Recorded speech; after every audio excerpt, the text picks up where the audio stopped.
Welcome to the Real Estate Espresso Podcast, your morning shot of what's new in the world of real estate investing. I'm your host, Victor Menashe. On today's show, we're talking about the missing middle. Modern cities tend to get most new housing either in the form of low density, that's suburban, or very high density buildings. We're talking high-rise buildings.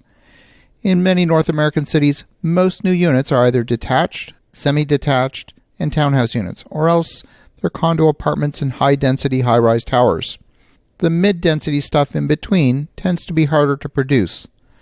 Larger developers don't want the hassle of these smaller projects, so the lowest cost developers won't build them.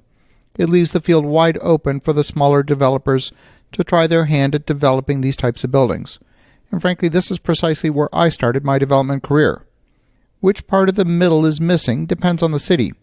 In some cities, the missing middle refers to the kind of small walk-up apartment buildings and stacked townhouses that can be built on urban infill lots.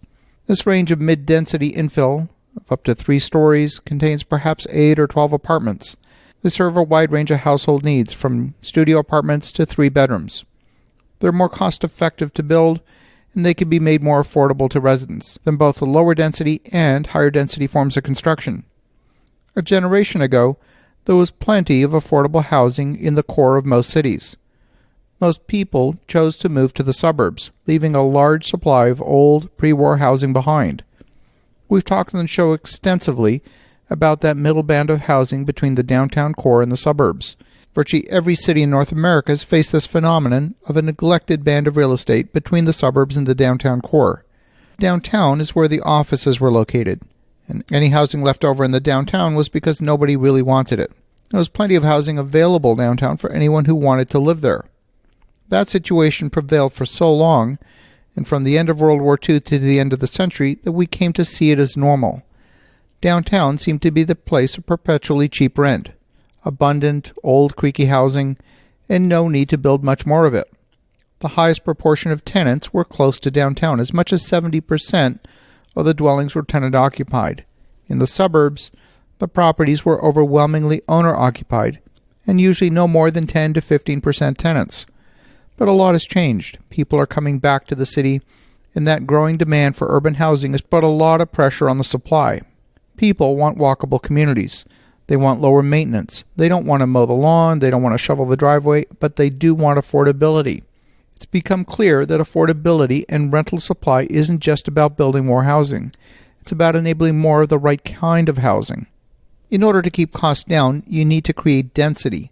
And density means going vertical in order to reduce the land cost per unit. The limiting factor in virtually any type of housing is not actually the housing. The limiting factor, believe it or not, is parking. You might have a parcel of land of, for example, 6,000 square feet, and the city might let you build, for example, 16 units on that parcel. The problem is that the parking for 16 cars would consume almost the entire lot. So either you limit the parking, or you find a way to incorporate ground-level structured parking and elevate the building on top of the parking. But structured parking is also expensive. In a dense urban setting, these types of buildings are typically built on small land assemblies, and they're typically built right to the lot line. That is, if the zoning permits it. Or they'll have the usual setbacks in keeping with the other housing in the neighborhood.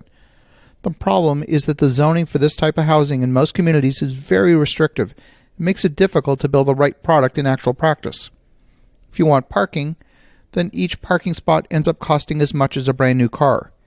Many developers opt to build without parking if there's adequate public transit, but here too, the market still demands some amount of parking.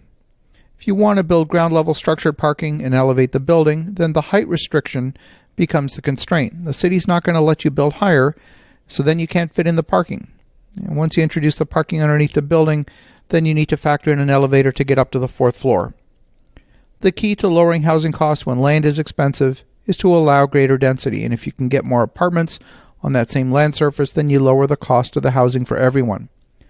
If the rents are not high enough to pay for the building, then that building simply will never get built. And when new buildings don't get built, then rents go up because there's less supply in the market and becomes a vicious circle.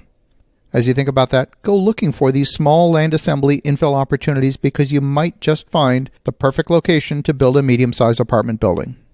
Have an awesome rest of your day. Go make some great things happen. Talk to you again tomorrow.